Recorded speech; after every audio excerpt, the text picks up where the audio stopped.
오후 중형 태풍인 링링이 지나갔지요. 한반도 전체를 아주 몹시 긴장시키는 큰 위력을 가지고 지나갔습니다.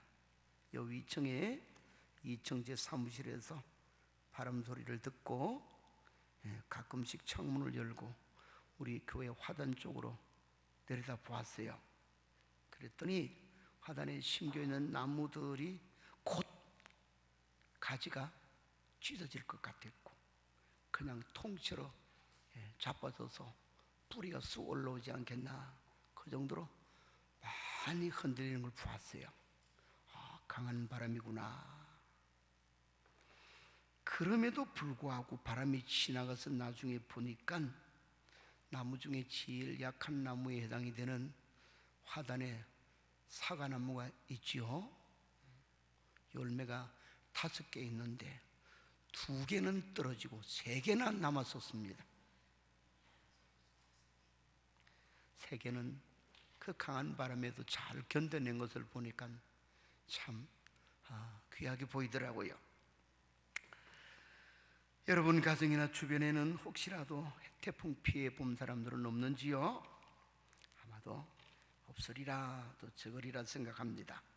오늘 우리가 함께 본 성경 본문에도 작은 고깃배들을 타고 바다같이 넓은 갈릴리 호수를 건너가는 예수님 제자 무리들이 큰 바람, 특별히 이 바람의 특성은 방향성을 종잡을 수 없다 그래서 미친 바람이라 그런 의미에서 광풍이라고 그러는 큰 광풍이 몰아치고 이로 인하여서 높은 풍랑이 일어서 배가 잠길 것 같은 위기에 당했던 그런 사건 이야기를 기록해주고 있는 내용이에요.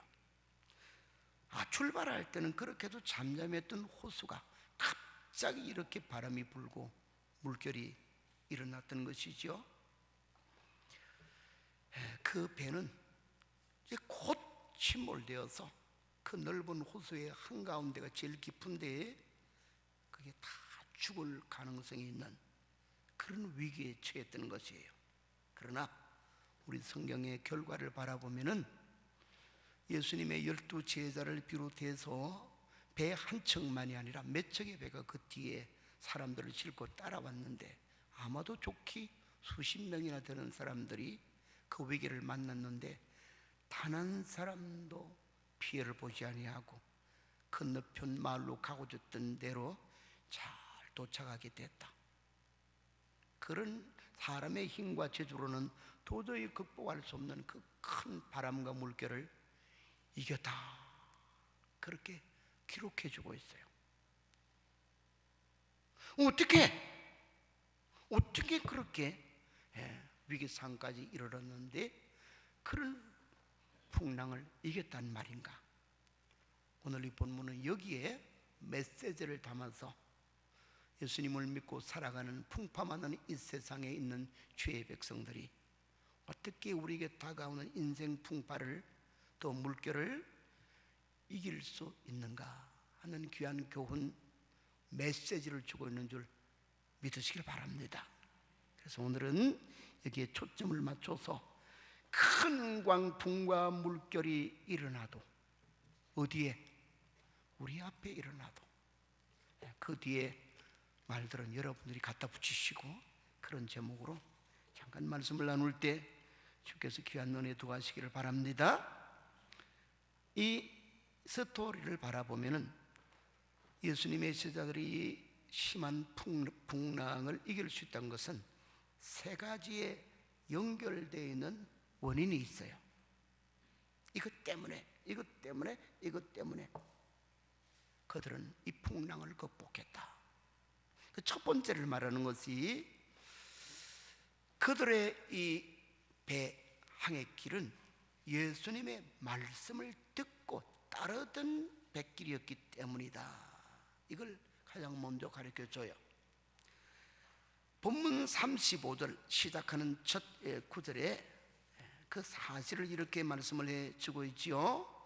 그날 저물 때에 제자들에게 이르시되 우리가 저편으로 건너가자 하시니, 무슨 말이냐?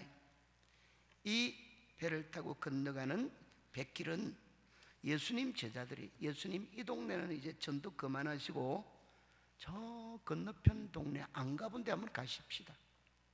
혹간 무리들 가운데는 저기에 우리의 친척과 집안 식구들이 있는데 거기 가서도 병든 자를 좀 고쳐주시고 눈물을 닦아주시고 그들에게 천국 메시지를 들려주세요.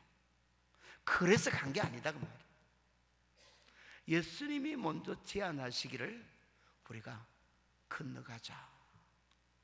예수님의 뜻이 있었고 계획이 있었다 그 말이에요. 그래서 예수님이 그 배를 타고 갔대요. 자, 그렇다면은 이 호수에서 바람이 일어나 풍랑을 만나 죽게 되는 상황에서 누구에게 책임이 있습니까? 나는 책임이 없네요. 여러분이 그러실 거예요? 미안해할 필요도 없습니다. 당연히 가자고 제의를 하신 그 예수님에게 책임이 있는 거예요. 그 말에 책임이 있어요.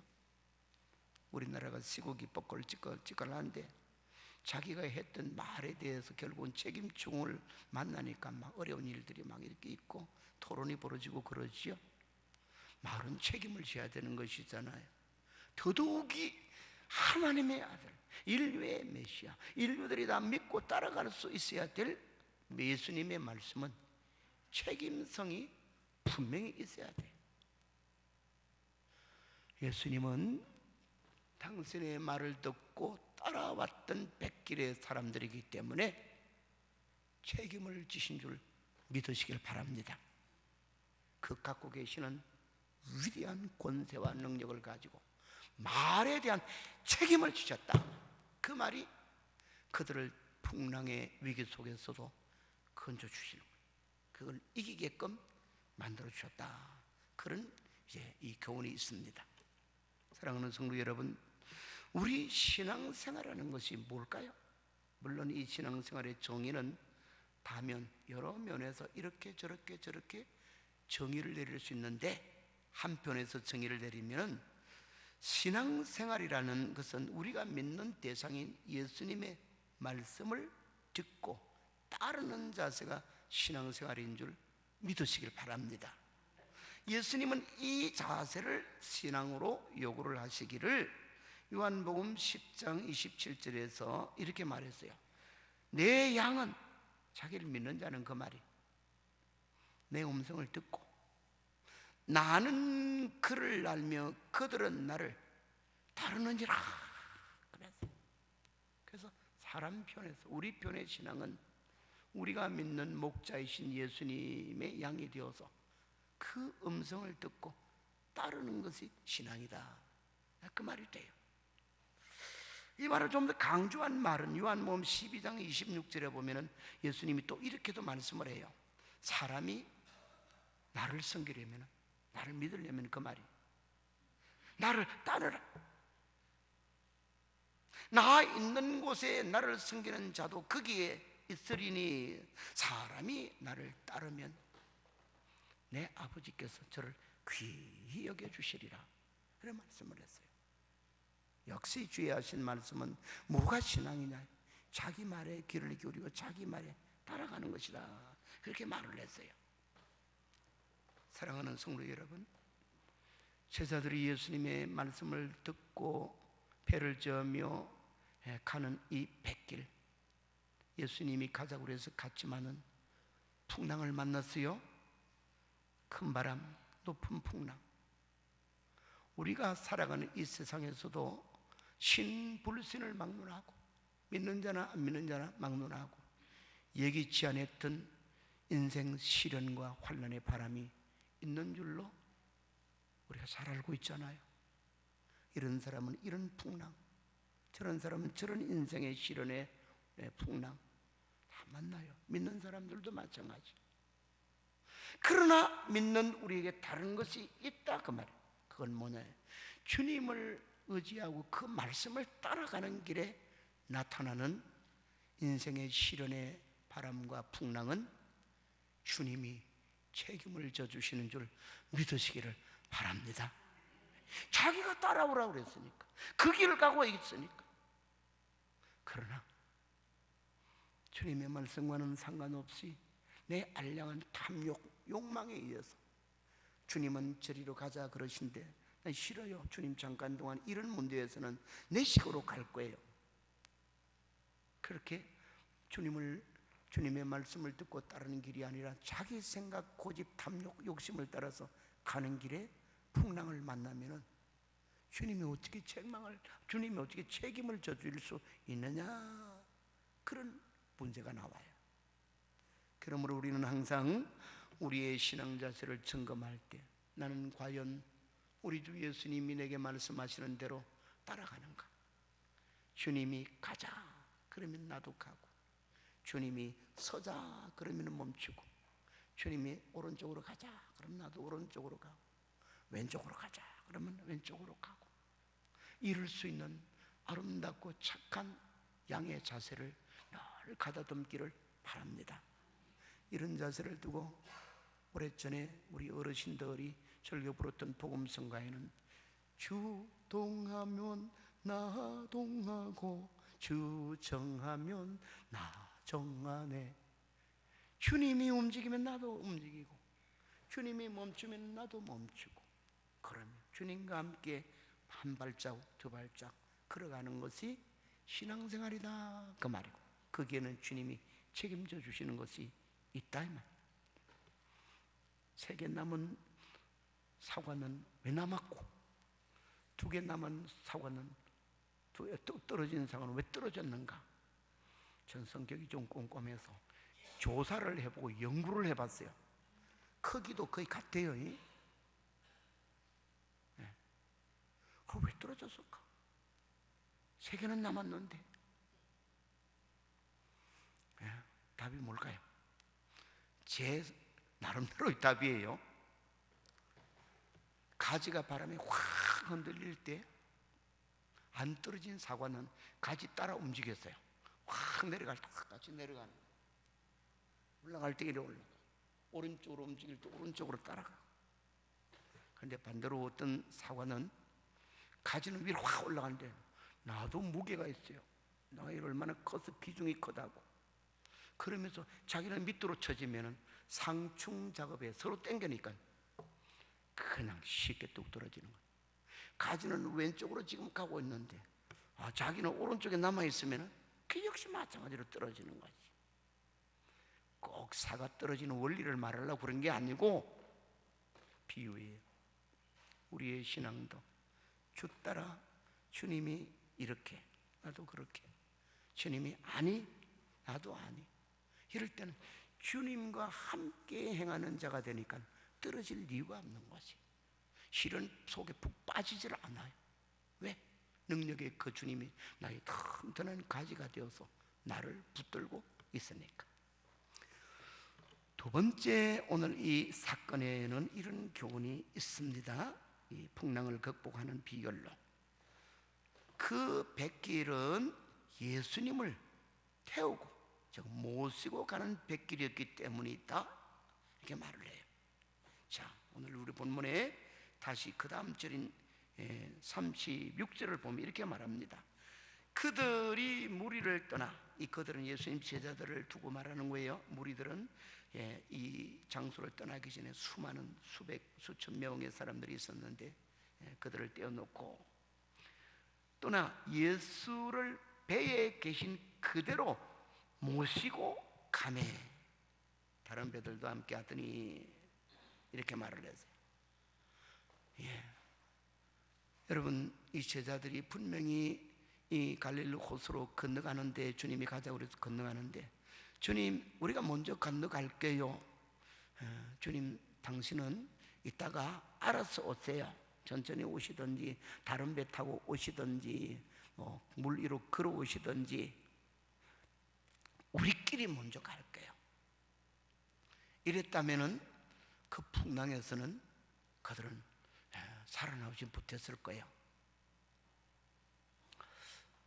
왜? 도우실 수 있는 주님이 그 배에 함께하지 않으니까. 아무리 주님이 능력이 있고 권세가 있다 할지라도 사람 몸을 가지고 오신 주님이 그 배에 같이 있을 때 거기에서 주님의 권세가 나타날 수 있고 주님의 역사하시는 능력이 드러날 수가 있는 것이죠. 여러분, 또 한 면에서 우리가 신앙을 또 정의해 볼 수 있습니다. 우리 신앙이란 게 뭐냐? 두 번째 정의를 하면은 예수 그리스도, 우리가 믿는 그 주님을 내 인생의 배가 되는 내 심령, 또 넓게 나아가면 내 삶의 자리, 그게 뭐냐? 우리 인생의 배요.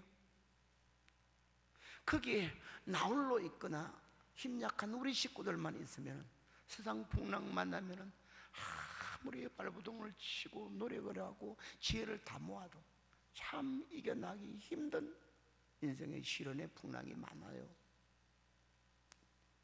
발버둥 치면 칠수록 더 탈질만 하는 거예요. 그러나 주님이 거기에 타고 계시면은 주님이 위급한 상황에서는 힘이 되어 주신 줄 믿으시길 바랍니다. 그래서 신앙이라는 것은 이 두 번째 원리를 같이 정의하면은 주님을 내 인생의 배에 깊은 자리에 확실히 모셔야 되는 거예요. 태우셨는가, 타셨는가, 안 타셨는가를 모르면 안 된다 이 말. 많은 사람들이 예수님을 믿는다고 그러는데 예수님이 자기 안에 계신 줄 몰라. 자기 삶의 인생의 배에 타고 계신 줄 몰라. 관심도 없어. 이러니까 신앙생활을 해도 신앙생활 하는 건지 안 하는 건지 전혀 구분이 안 되는 거예요. 요한복음 1장 12절은 이를 뒷받침하는 말씀이 있지요. 영접을 하는 자, 누구를? 예수님을. 곧 그 이름을 믿는 자들에게는 하나님의 자녀가 되는 권세를 주셨으니. 그러면 예수 믿는다는 것은 눈에는 보이지 않고 손에는 잡히지 않는 영으로 오신 주님이시지만 내 마음속에 깊이 모셔야 된다, 확실히 모셔야 된다. 배로 비유하면 그 배에, 내 인생의 배에 확실히 태워야 된다. 심령만이 아니라 내 모든 인생길에, 항해길에 그 배에 언제나 어디서든지. 이 사실을 또한 증명해 주는 요한계시록 3장 20절을 바라보면 그러한 예수님은 비록 내 이 안이, 내 나라는 배가 좀 초라하고 약하고 보잘것없고 냄새도 나고 그냥 별로 자랑할 게 멋있는 배가 아니에요. 우리 자신이 그렇지. 연약함으로 가득하고 미련함으로 가득하고 때 묻은 것으로 가득하잖아요. 그런데도 불구하고, 그럼에도 불구하고 주님은 우리 속에 기꺼이 타시기를 원하신 줄 믿으시길 바랍니다. 우리 속에 찾아 드시기를 원하는 거예요. 그게 요한계시록 3장 20절의 말씀이지요. 볼지어다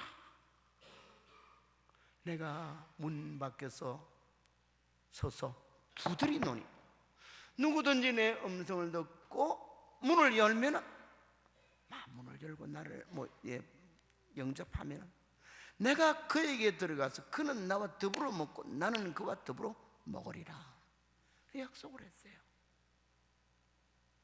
남녀노소 빈부귀천에 차별이 없다. 누구든지, 내가 좀 있든지 깨끗하든지 허물이 많든지 작든지 과거를 묻지 아니하고. 그럼요. 그래서 신앙은 예수님을 그들의 배에 그대로 모시고 간 뱃길이 되었던 이 제자들처럼 우리 전 인생의 뱃길에서 내 중심의 배, 내 삶의 자리인 그 배에 예수님을 잘 모시고 언제나 모시고 우리끼리 나 혼자만이 그런 소리가 없으시기를 바랍니다. 사람의 심리는 참 묘해요. 그냥 조금 어려운 분이 있으면 존경은 하는데 같이 가는 것은 싫어해요. 저는 제가 생각하기를 얼굴도 참 착하게 생기셨고 부드럽게 생겼어. 모든 교인들이 목사님 우리가 가는데 꼭 갑시다 이럴 줄 알았는데 가만히 보니까 싫어하는 사람도 많더라고요. 살짝이 자기들끼리만 가. 그 누구든지 같은 마음이 있지요. 행여라도 우리 믿음에 예수님을 너무 오해하거나 곡해해서 주님 우리끼리 갈게요, 나중에 천천히 오세요, 신앙생활은 그렇게 하면 안 돼요. 이 세상의 누구보다도 나를 잘 이해하고 나를 오해하지 아니하시고 내가 어떤 부족함이 있을지라도 그 부족함을 끄집어내어서 막 공개하려고 그러시는 분이 아니라 씻으시고 싸매시고 고치시고 덮으시는 주님, 좋으신 주님인 줄 믿으시길 바랍니다. 그러면서도 강한 권능과 영광과 존귀와 지혜를 갖고 계신 줄 믿으시길 바랍니다. 천하 만물 모든 것을 다스리고 주관하시는, 한 손에 주권을 쥐고 계시는 하나님의 아들, 만왕의 왕 만주의 주님이 예수님인 줄 믿습니다. 그런 분이 우리 속에 오셔서 나와 함께 가시기를 그처럼 원하면서 나도 너희 인생의 배에 타겠다. 우리는 두 손 높이 들어 아멘 주 예수여 오시옵소서. 오셔서는 절대로 나를 떠나지 마시고 내 인생의 끝날까지 그렇게 동행해 주옵소서. 이렇게 해야 될 줄 믿습니다. 마지막 세 번째의 이 사건을 통한 교훈이 있습니다. 어떻게 그 풍랑을 극복하게 되느냐? 그것은 배에 타신 예수님을 깨웠기 때문입니다. 깨우는 백길이었다. 제자들이 자신의 모든 지혜와 힘을 모아서 풍랑을 헤치고 조금이라도 나아가 보려고 예를 썼는데 그 수고한 결과는 점점 위기로 들어가는 거예요. 잠시 후에는 배가 침몰되며 다 죽을 수밖에 없는 상황이 되니까 두려움이 왈칵 몰려왔어요. 그때서야 제자들이 물 하나를 생각한 거예요. 저 배 뒷전에, 성경에는 고물이라고 그랬어요. 고물이는 배 뒷편 한적하는 곳. 예수님이 지금 주무시고 계시는데 이 생각을 하고는 누군가가 가가지고는 예수님을 깨웁니다. 깨우면서 하는 말이 다소 불평스럽지, 우리는 죽을 판이 됐는데 예수님은 천지도 모르고 코는 골아셨는지 안 골아셨는지 모르겠지만은 주무시고 계시니까 화도 나고 불평이 나서 선생님 우리가 죽게 된 것을 돌보지 아니하시나이까? 우리 다 죽게 생겼는데요. 38절에 그렇게 말을 해요. 예수님이 깨어나서 그 말을 듣고 깨어나서 즉시로 행동을 하셨어요. 부는 바람을 향해, 일어나는 풍랑을 향해 이렇게 외칩니다. 잠잠하라 고요하라. 딱 두 마디. 고요하고 잠잠하라. 그랬더니 마치 사람의 꾸짖는 소리를 듣고 사람이 순종하는 것처럼 바람이 일시에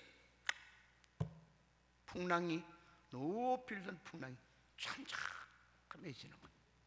만약에 바람이 서서히 약해지거나 물결이 서서히 약해졌으면 이 광풍의 특징은 막 어디서 오는지 모르게 막 회오리 바람처럼 한꺼번에 갑자기 나타나서 오래 머물지 않고 확 지나갈 수 있는 특징을 갖고 있어요. 이거 지가 이제 끝날 때가 돼서 물로 갔구나 이렇게 생각할 수 있는데, 예수님 말씀이 떨어지자마자 꼭 사람 말귀를 알아듣는 사람처럼 바람이 순종을 하는 거예요. 물결이 순종을 하는 거예요. 이 기가 막힌 일이에요. 그래서 안 믿는 사람들이 이런 성경을 보면은 말도 안 된다, 전설 따라 삼천리보다도 더하다 이렇게 말을 해. 어찌 바람이 꾸짖는 말을 듣고, 그러며 단 한 분의 꾸짖는 말에는 바람도 순종하게 돼 있어요. 누구의 말이냐? 그들을 지으신 창조자에게. 하나님의 아들 예수 그리스도는 그 없이는 이 세상의 모든 것이 지어지지 않았다고 요한 복음 1장에서 말해주는 것처럼 창조자 하나님이시다, 성자 하나님이시다. 이 사건을 바라본 제자들이 충격을 받았어요. 저분이 도대체 어떤 분이시기에 바람도 순종을 하고 물결도 순종하는 거. 이렇게 말하는 걸 보면은 예수님을 따랐던 제자들이 예수님 사역의 초기에 일어난 일이기 때문에 아직도 믿음이 유치원 입학하는 정도밖에 안 돼. 성숙한 믿음이 못 됐단 말이에요. 그러며 그렇지만은 이절이 한 행위는 귀하다. 깨운 행위. 예수님이 능력이 많고 지혜가 많으시고 은혜가 많으신 분이지만은 예수님을 깨워서 예수님의 실력 발휘할 수 있도록 하는 자세가 필요하다 그 말. 그게 우리 믿음이에요. 그것을 가리켜서 우리는 믿음의 기도라고 말할 수가 있어요. 여러분, 재미있는 질문을 하나 해볼까요? 마감하면서 예수님이 과연 주무시고 계실까요? 주무시는 척 했을까요?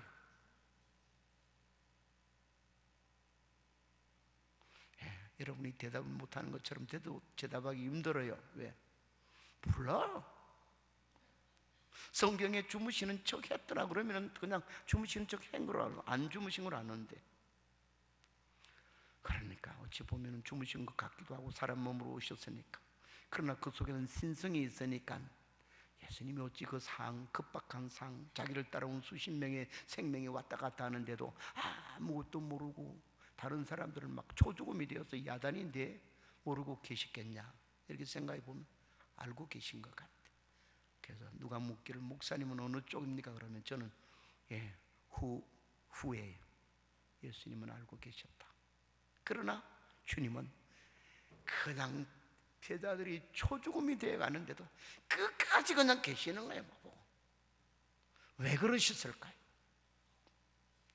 그들의 믿음을 훈련시키시기 위해서, 실습시키시기 위해 그러신 줄 믿습니다. 실상은 예수님이 이 배를 타시고는 그 앞에 일부에서 한 것이 뭐냐면은 우리 4장의 앞부분을 바라보면은 상당히 긴 시간 동안 수없이 주님 말씀을 들으러 온 호숫가의 사람들을 호수의 육지에다 두고 자기는 배를 타시고 제자들로 그 배를 띄우게 하시고 배에서 떨어지는 간격에서 천국이 무엇이며 천국에 들어가는 믿음의 자세와 원리가 무엇인가를 오랜 시간 동안에 쉽게 설명을 해주기 위해서 여러 가지 비유를 하시면서 무려 이 마가복음에 나타난 비유만 해도 5가지가 나타나는데 같은 사건을 기록한 누가복음에 보면은 더 많이 8가지를 정도 나타나고 마태복음 13장에 보면은 이것이 무려 7가지로 나타나요. 많이 나타나요. 그러니까 오랜 시간이에요. 그래서 믿음을 학습을 시킨 거예요. 제가 오늘 설교하며 우리 교회당 안에서 여러분들에게 진리를 이야기하는 것은 신앙의 학습을 하는 것과 마찬가지죠. 그러나 학습만으로 신앙이 완성이 될까요?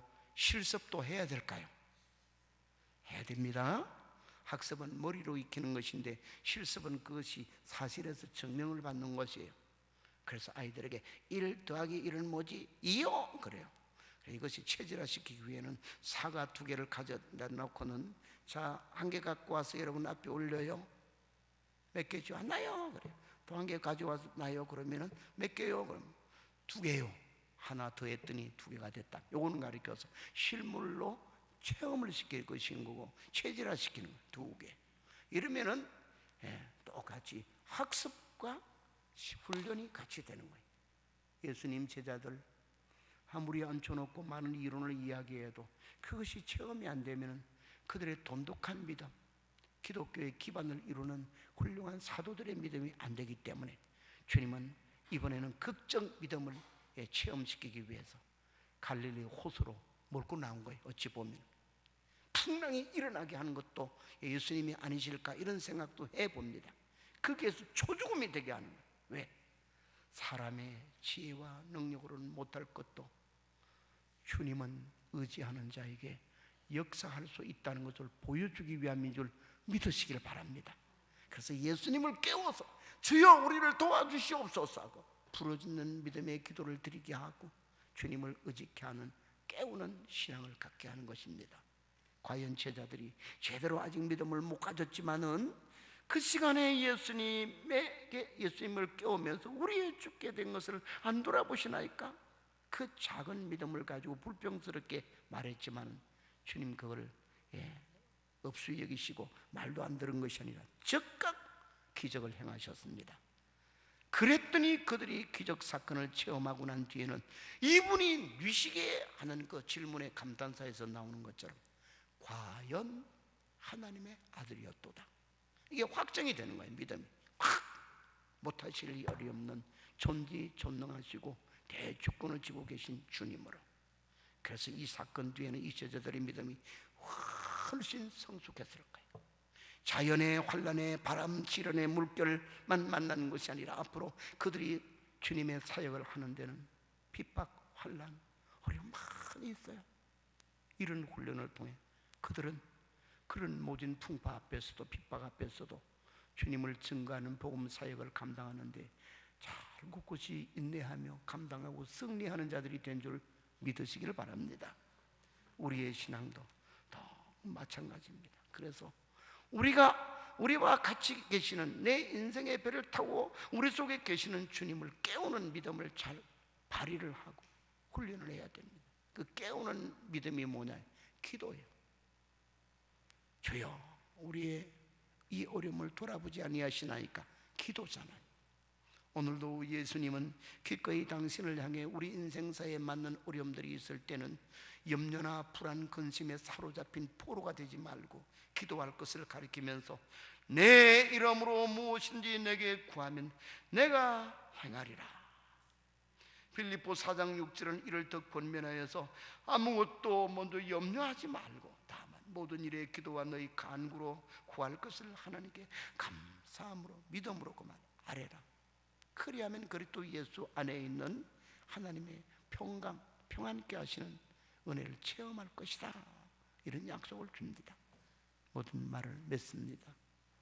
사랑하는 성도 여러분, 우리 인생 앞길에도 언제 어느 곳에서 무슨 일로 태풍과 같은 우리 인생의 시련들, 큰 풍랑과 같은 우리 인생의 환란들 우리가 만나게 될지 아무도 몰라요. 그렇지만은 오늘도 우리의 중심의 본문에서 가르쳐 주듯이 주님 말씀을 부여잡고 순종하며 가는 그 길에 주님을 내 인생의 배에 확실히 모시고 사는 그 자리에 또 주님을 향해 믿음으로 주의 도우심의 넉넉함을 믿고 구하고 부르짖는 기도의 믿음이 있을 때는 우리 또한 넉넉히 갈릴리 호수의 풍랑을 이기고 건너편 마을의 평안이 주님의 권능과 은혜로 도착되는 이체자 무리들처럼 우리 또한 그런 은혜를 경험하게 될 줄 믿습니다. 기도하겠습니다. 하나님 감사합니다.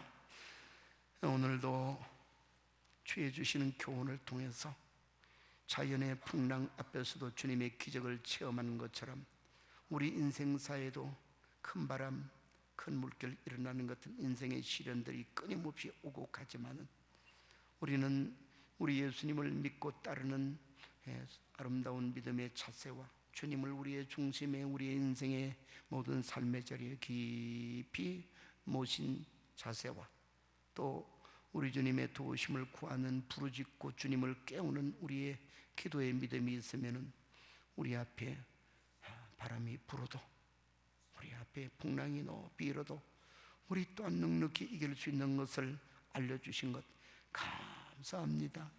이 믿음 가지고 앞으로의 우리의 모든 삶을 승리해 갈 수 있는 저희들이 되어서 풍랑을 만난 것보다 안 만난 것보다 만나는 것이 훨씬 유익하게 되는 그런 복이 있게 주옵소서. 예수님 이름으로 기도합나이다. 아멘.